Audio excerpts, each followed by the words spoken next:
Hey there, everyone! It's of course the Norwegian guy. My name is Daniel, and today I am going to tackle one of the for me, is kind of one of the oddballs out of the Queen catalog, and that of course is the album released back in 1978, Jazz, and all that jazz.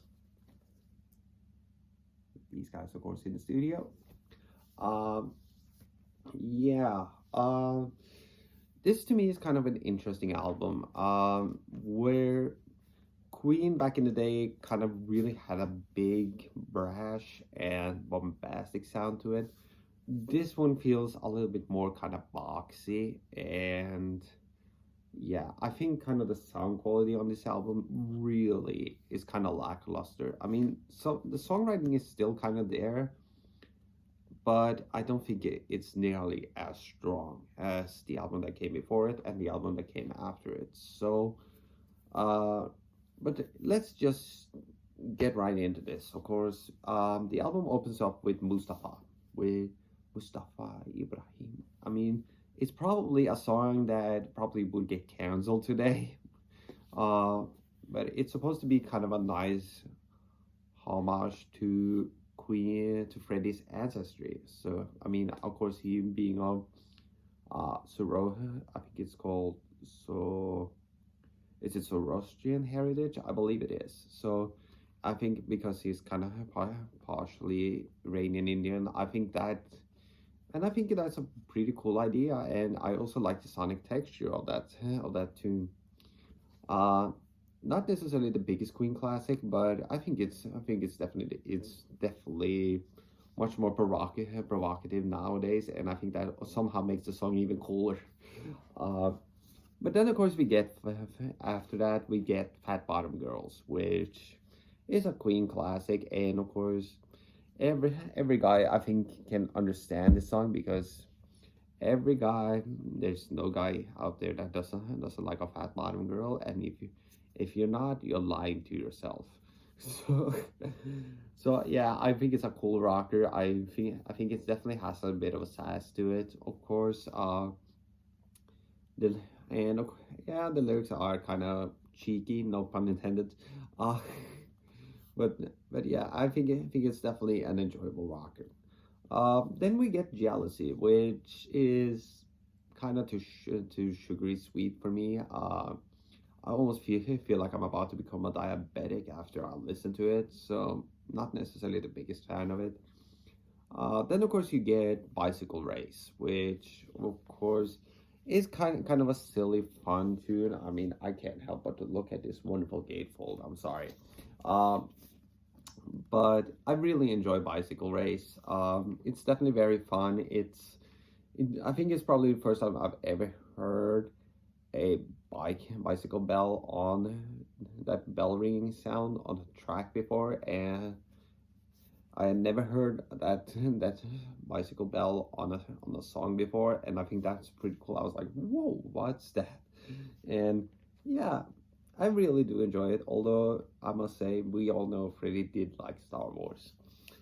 Then you get if you can't beat him, it's which for me is probably one of the more underrated John Deacon tracks ever. I mean, if you can't beat him, join them.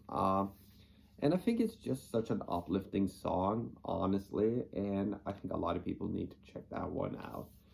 And then of course the album closes up with a great mid rocker rocking song in "Let Me Entertain You." I really enjoy that one a lot.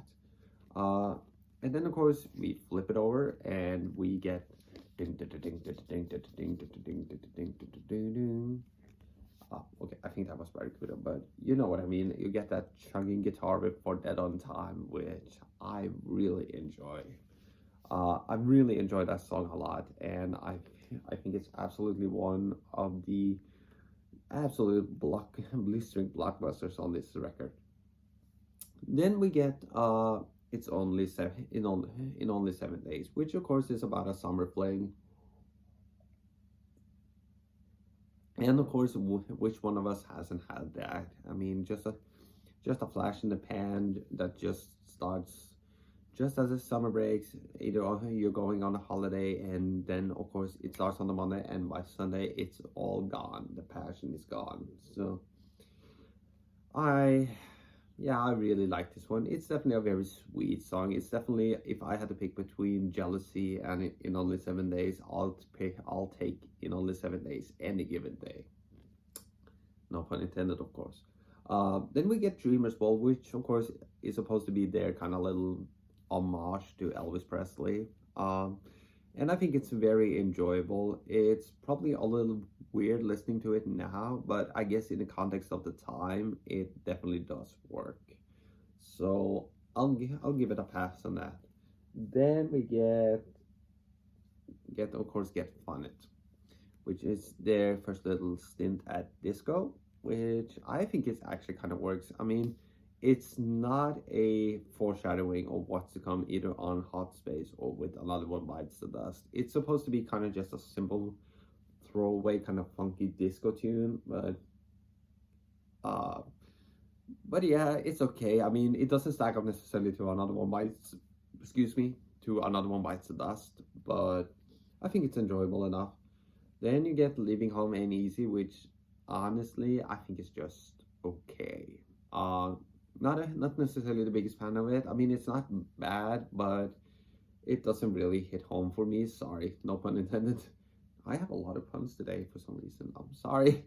Uh, then of course you get Don't Stop Me Now, which honestly, for myself, I think is perhaps one of the most overrated Queen songs of all time. I'm sorry, I enjoy it, but it's been so overused in commercials, in movies, in and every time I go out somewhere, this song has to be played, and I am just kind of cringing at the idea. So I'm really sorry. I acknowledge it for being the classic that it is, but honestly, if I never heard that song again, and I mean literally ever again, I'd be okay with that.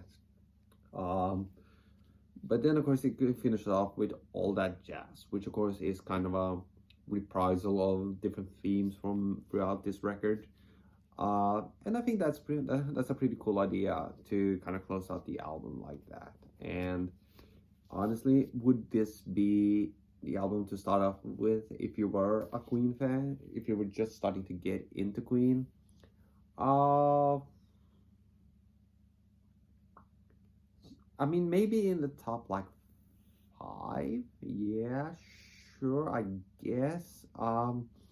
Not necessarily the one I would start off with, but I think it's enjoyable enough for what it is. So, with that said, I think I'm just gonna give it a, because like I said, the production is kind of lackluster. Some of the songs is fine. I mean, but they kind of lack that punch to it, if you know what I mean. So, with that, I think I'm just gonna give this a 3.5 out of 5.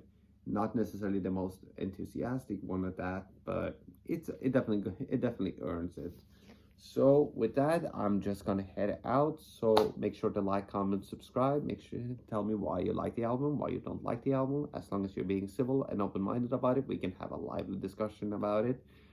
And also make sure to share this video so that way we can get a bigger and greater community in this channel. So in that way, it encourages me to give you guys a little bit more content, because you know what, the more the merrier.